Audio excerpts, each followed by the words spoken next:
زیب مسند صدارت پرکردہ آغوش ولایت شہزادہ حضرت محدث عبدالوی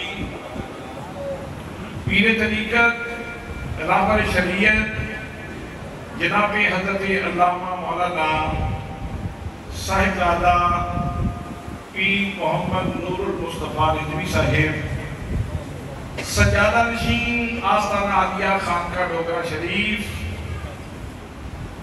صاحبزادہ والا شان مخدوم و محترم جناب حضرت قبلہ صاحبزادہ محمد تحسین المصطفیٰ صاحب و دیگر مقتدر محتشم ذی وقار ذی احترام علماء کرام معززین شہر معززین علاقہ برادران اسلام برادران طریقت برادران محبت السلام علیکم ورحمۃ اللہ وبرکاتہ۔ آج محرم کی 10ویں تاریخ شروع ہو چکی ہے، 9 کا دن ختم ہو چکا اور آج کی شب عاشور ہے۔ اس شب میں امام عالی مقام کا خاندان پیاسا بھی بہت تھا اور سیلاب بھی بہت تھا۔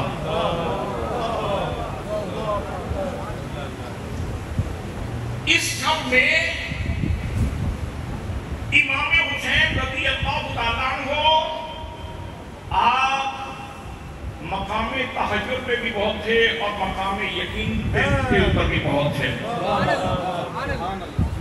میرے دوستوں، میرے بھائیوں، اس اجمال کی تفصیل عرض کرنے سے پہلے تمہیداً میں یہ عرض کرنا چاہوں گا کہ جب کسی شخصیت کا ذکر کیا جاتا ہے تو 2 چیزیں ضرور پیش نظر رکھی جاتی ہیں کہ جس شخصیت کا ہم ذکر کرنا چاہ رہے ہیں اس شخصیت کا نسب کیسا ہے، اور دوسری بات یہ ضروری ہے کہ جس شخصیت کا ہم ذکر کرنا چاہ رہے ہیں اس شخصیت کا حسب کیسا ہے۔ نسب کا مطلب یہ ہے کہ اس شخصیت کی ماں کیسی ہے، اس کا باپ کیسا ہے، اس کا نانا کیسا ہے، اس کے آباء و اجداد کیسے ہیں، اور حسب کا مطلب یہ ہے کہ اس کا ذاتی کیریئر کیا ہے، اس کا کریکٹر کیا ہے، اس کی زندگی کے خط و خال کیا ہے، اس کی زندگی کے خطوط کون سے ہیں جس کے اوپر اس نے زندگی گزاری ہے۔ حضرات محترم، اگر ان 2 نقطوں کو پیش نظر رکھ کے امام عالی مقام رضی اللہ تعالیٰ عنہ کی ذات گرامی کو دیکھا جائے تو امام عالی مقام وہ ہستی ہیں کہ جن کا نسب بھی بے مثال ہے، جن کا حسب بھی بے مثال ہے، اور یہ بات صرف میں ہی نہیں کر رہا بلکہ امیر المومنین فاروق اعظم خلیفہ دوم نبی کریم صلی اللہ علیہ وسلم کے مصلی پہ نماز پڑھانے والے عظیم امام امیر المومنین فاروق اعظم رضی اللہ تعالیٰ عنہ آپ بھی یہی ارشاد فرماتے ہیں۔ حضرات محترم، مدائن فتح ہوا، مال غنیمت آیا، حضرت شہزادہ امام حسن مجتبی رضی اللہ تعالیٰ عنہ تشریف لائے اور آگے کہا امیر المومنین وہ جو مدائن سے مال غنیمت آیا ہے اس میں سے مجھے میرا حصہ عطا فرما دیں۔ توجہ ہے آپ؟ مجھے اس میں سے حصہ عطا فرما دیں۔ آپ نے ویلکم کیا، خوش آمدید کہا، خندہ پیشانی سے سلام کا جواب دیا، تقریب کی، آپ کی شان بیان کی، اور پھر جو بیت المال کا ناظم تھا، کاریندہ تھا، خزانچی تھا، اسے کہا کہ حضرت کو 1000 اشرفی پیش کر دیا۔ حضرات محترم، امام حسن رضی اللہ تعالیٰ عنہ 1000 اشرفی لے کے نکلے تو اتنی دیر میں امام حسین رضی اللہ تعالیٰ عنہ تشریف لے آئے اور آپ نے بھی آ کے کہا امیر المومنین مدائن سے جو مال غنیمت آیا ہے اس میں سے مجھے حصہ عطا فرما دیجئے۔ حضرت امیر المومنین فاروق اعظم رضی اللہ تعالیٰ عنہ نے امام حسین رضی اللہ تعالیٰ عنہ کا استقبال کیا، ویلکم کیا، خندہ پیشانی سے ملے، حضرت امام حسین کی عظمت بیان کی، اور اس کے بعد خزانچی سے کہا شہزادہ حسین کو بھی ایک آزاد اشرفی پیش کرتے ہیں۔ جناب سیدنا امام علی مقام رضی اللہ تعالیٰ عنہ آپ کی اشرفیاں لے کے جا رہے تھے، اتنی دیر میں عبداللہ ابن عمر آ گئے، امیر المومنین کا بیٹا آ گیا، اس نے بھی آ کے سلام کیا، امیر المومنین نے سلام کا جواب دیا، شفقت فضلانہ سے نوازا۔ حضرت عبداللہ ابن عمر کہنے لگے امیر المومنین مدائن سے جو مال غنیمت آیا ہے اس میں سے مجھے حصہ عطا فرما دیجیے۔ حضرت عمر فاروق رضی اللہ تعالیٰ عنہ نے خزانچی سے کہا عبداللہ ابن عمر کو 500 اشرفیاں دے دو۔ جب عبداللہ ابن عمر کو 500 اشرفیاں ملی تو انہوں نے امیر المومنین کی خدمت میں عرض کی امیر المومنین حسن و حسین ابھی مدینہ طیبہ کی گلیوں میں چلنا سیکھ رہے تھے، میں اس وقت بھی تلوار لے کے نبی مکرم صلی اللہ علیہ وسلم کی قیادت میں کافروں کے ساتھ جہاد کرنا تھا، پھر ان کو ہزار اشرفیاں عطا فرما رہے اور مجھے 500 اشرفیاں دے رہے ہیں۔ جب عبداللہ ابن عمر نے یہ بات کی جناب فاروق اعظم رضی اللہ تعالیٰ عنہ مجد میں آ گئے، فرمایا او میرے بیٹے عبداللہ ابن عمر آئندہ کبھی ایسا نہ سوچنا، اگر حسنین کریمین کے برابر حصہ لینا چاہتے ہو تو پہلے ان کی ماں جیسی ماں لے کے آؤ۔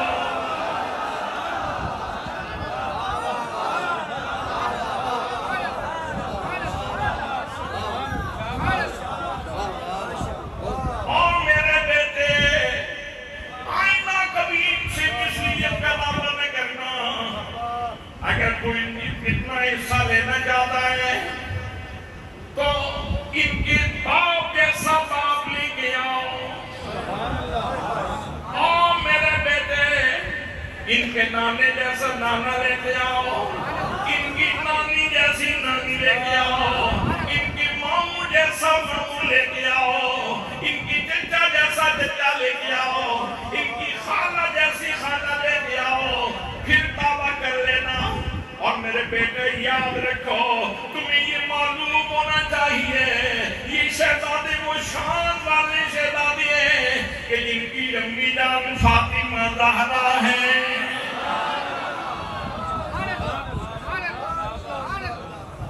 حضرات محترم، اہل حق کو اہل محبت کو یہ تحفہ متوارثاً ملا ہے، ہمیں یہ سوغات وراثت میں ملی ہے۔ یہاں ایک بات مجھے یاد آ گئی، آپ کے ذوق ایمان کے لیے عرض کر دیتا ہوں۔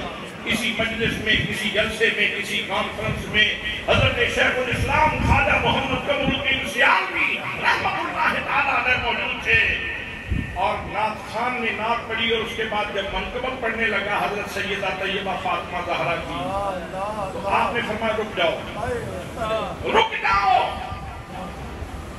آپ نے مائک لے لیا اور فرمایا مجمع کے تمام لوگ سن لیں، اگر مجمع میں کسی کا وضو نہیں ہے تو جا کے وضو کر دیا ہے۔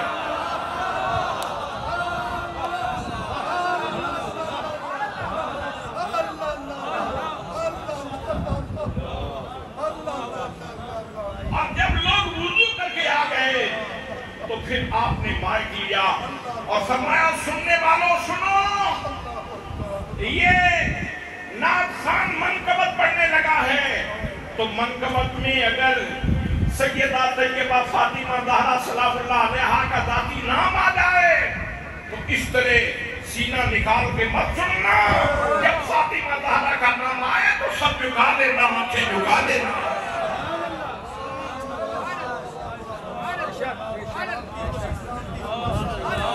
اس لیے کہ فاطمہ زہرا تو وہ شخصیت ہے کہ میدان محشر میں جب ان کی سواری آئے گی تو مجمع محشر میں اعلان ہوگا اہل محشر اپنی گردنوں کو جھکا لو، فاطمہ زہرا کی سواری جنت جا رہی ہے۔ میں پوچھنا چاہتا ہوں حضرت فاروق اعظم نے جب اپنے بیٹے سے یہ کہا کہ بیٹا ان کی ماں جیسی ماں لے کے آؤ، تو وہ محبت سے کہہ رہے تھے یا نفرت سے کہہ رہے تھے؟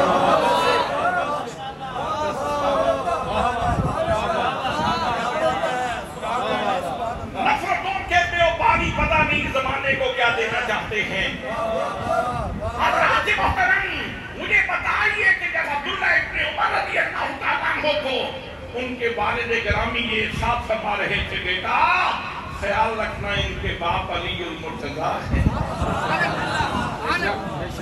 یہ عقیدت سے کہا جا رہا تھا یا نفرت کی وجہ سے؟ عقیدت سے فرما رہے تھے یا نفرت کی وجہ سے؟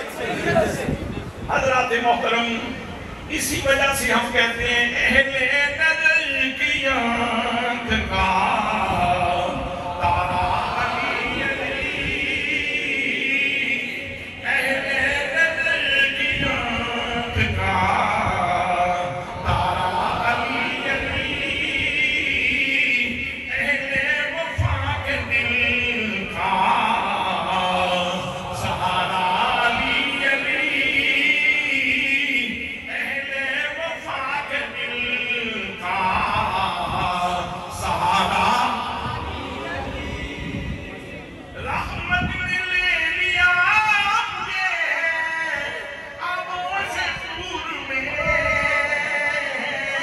میں نے کبھی جو رو کے پکارا علی علی، میں نے کبھی جو رو کے پکارا علی علی،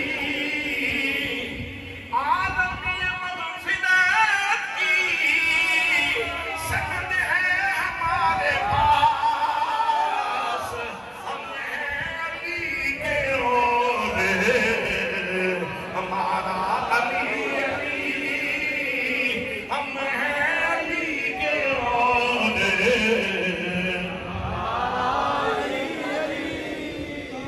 ہم ہیں علی کے روزے،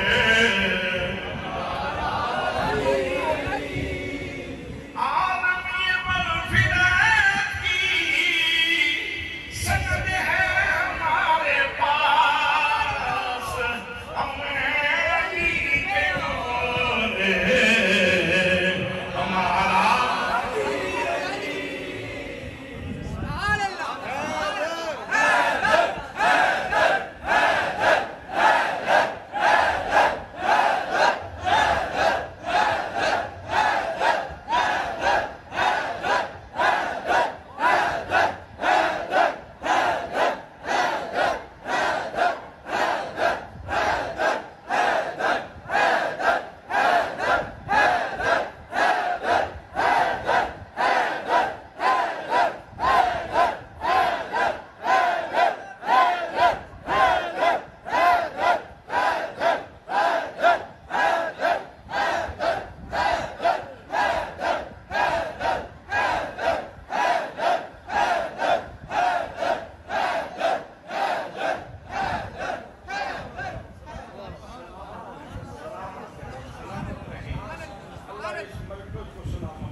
اور یہ سلامت رہے گا انشاءاللہ، اور اس کا خیر چلتا رہے گا انشاءاللہ۔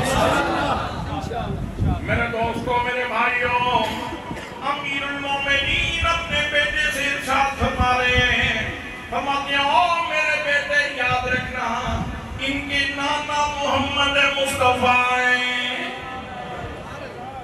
میرے بیٹے یاد رکھنا ان کے چچا حضرت جعفر طیار ہیں، اور ان کی ماں حضرت قاسم و ابراہیم و عبداللہ طیب و طاہر ہیں، اور ان کی خالہ حضرت سیدہ رقیہ زینب اور ام کلثوم ہیں۔ میری بیٹی اگر ان کے برابر حصہ لینا چاہتے ہو تو پھر ان کے نسب جیسا نسب لے کے آؤ۔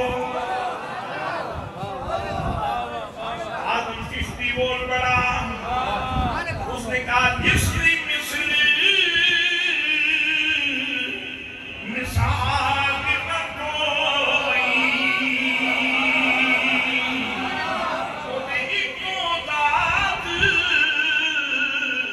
شبیر